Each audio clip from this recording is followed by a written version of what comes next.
আইন বিভাগ কি করে মনে আছে? ওই যে সরকার আইন পায়, কই থেকে পায়? আইন বিভাগ থেকে পায়। সংসদ অধিবেশন বসে তারা আইন তৈরি করে। ওকে, তাহলে আইন বিভাগের কাজ হচ্ছে আইন তৈরি করা, মানে সংসদ, পার্লামেন্ট। ওটার নেতৃত্ব যিনি দেন তিনি হচ্ছেন স্পিকার। এখন আইন বিভাগ বা আইনসভা যে আইন তৈরি করে দিল, সেই আইনের ভিত্তিতে রাষ্ট্র পরিচালনা করবার দায়িত্ব যার, তারা শাসন বিভাগ বা নির্বাহী বিভাগ। নির্বাহী বিভাগ মানে ক্ষমতা নির্বাহ করে বা ক্ষমতাকে এক্সিকিউট করে। এটার নেতৃত্বে যিনি দেন তিনি হচ্ছেন প্রধানমন্ত্রী।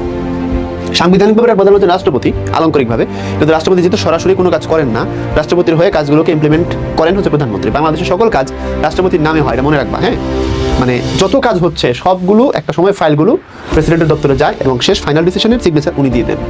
রাষ্ট্রপতির নামে হয়, করে মন্ত্রী পরিষদ। মনে থাকবে কথাটা, রাষ্ট্রপতির নামে হয়, করে মন্ত্রী পরিষদ। তো রাষ্ট্রপতি আলংকারিকভাবে প্রধান। তুমি দেখবা সংবিধানে 48 আর্টিকেল থেকে নির্বাহী বিভাগ শুরু হয়েছে এবং 48 আর্টিকেলের প্রথমেই বলা আছে রাষ্ট্রপতিকে নিয়ে 4টা আর্টিকেল আছে। ফার্স্ট আর্টিকেল আছে 48, প্রথমে রাষ্ট্রপতি। বাংলাদেশের রাষ্ট্রপতি থাকবেন, কে হবেন? এটা 49, রাষ্ট্রপতির ক্ষমা প্রদর্শনের ক্ষমতা। মাত্র একটা আর্টিকেল, এটা 49 বলা আছে যে প্রেসিডেন্ট চাইলে বাংলাদেশের যে কোনো আদালতে যে কোনো দণ্ড কোনো আসামি যদি পায়, সেটাকে উনি চাইলে কমাইতে পারেন, বাড়াইতে পারেন, স্থগিত করতে পারেন, মওকুফ করে দিতে পারেন। বুঝো নাই? রাষ্ট্রপতি যেহেতু বাংলাদেশের মানে সর্বোচ্চ পদ, আমাদের সাংবিধানিকভাবে সব থেকে বড় পদ হচ্ছে প্রেসিডেন্টের পদ। মনে করো কেউ একজন অপরাধ করলো, আদালত তাকে হচ্ছে 10 বছরের জেল দিল। প্রেসিডেন্ট যদি চান ওটাকে 5 বছর করে দিতে পারবেন, এরপরে কারোর কথা চলবে না। প্রেসিডেন্ট চাইলে 10 বছরকে 12 বছর করে দিতে পারবেন, কারোর কোনো কথা চলবে না। প্রেসিডেন্ট চাইলে তাকে মাফ করে দিতে পারবেন। ঠিক ফাঁসির আসামিকেও প্রেসিডেন্ট চাইলে মাফ করতে পারে। এই ক্ষমতা তাকে দেওয়া হয়েছে সংবিধানের 49 নম্বর আর্টিকেল অনুযায়ী। তবে শর্ত হলো ফাঁসির আসামি যার ফাঁসির আদেশ হয়েছে, শেষ অপশন হচ্ছে এটা, প্রেসিডেন্টের কাছে তার জীবন ভিক্ষা চাওয়ার একটা সুযোগ আছে। সেটা করার জন্য তার ক্ষমতা কি বলে, তার অপরাধ স্বীকার করে নিয়ে অ্যাপ্লিকেশন করা লাগে।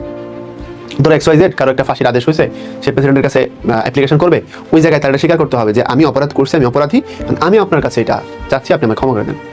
যদি প্রেসিডেন্ট চান তাকে ক্ষমা করে দিতে পারবেন। তবে একটু কথা আছে এখানে, প্রেসিডেন্ট এই কাজগুলো করেন মূলত প্রধানমন্ত্রীর পরামর্শক্রমে। প্রেসিডেন্ট 2 জায়গায় স্বাধীন, আর বাকি সমস্ত জায়গায় প্রধানমন্ত্রীর পরামর্শক্রমে কাজ করেন। 2 জায়গা কোন জায়গা? প্রেসিডেন্ট কাকে প্রধান বিচারপতি নিয়োগ দিবেন, এই জায়গায় উনি স্বাধীন। আর কাকে প্রধানমন্ত্রী হিসেবে নিযুক্ত করবেন, এই জায়গায় উনি স্বাধীন। ওকে, এর বাইরে সমস্ত কাজ প্রেসিডেন্ট যেগুলো করবেন, যেমন ধরো 3 বাহিনীর প্রধানকে নিয়োগ দেয়া, বিশ্ববিদ্যালয়ের ভিসি ভাইস চ্যান্সেলর যারা তাদেরকে নিয়োগ দেয়া, ইত্যাদি ইত্যাদি প্রচুর কাজ আছে।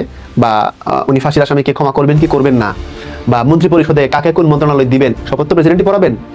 বাট উনি তো নিযুক্ত করতেছেন, কার পরামর্শ করবেন? প্রধানমন্ত্রীর পরামর্শ করবেন। অর্থাৎ প্রেসিডেন্ট প্রথমে একজনকে প্রধানমন্ত্রী বানাবেন, এখন প্রধানমন্ত্রী তার পছন্দের মানুষের একটা লিস্ট দিবেন যে আমি একে এই মন্ত্রণালয় দিতে চাই।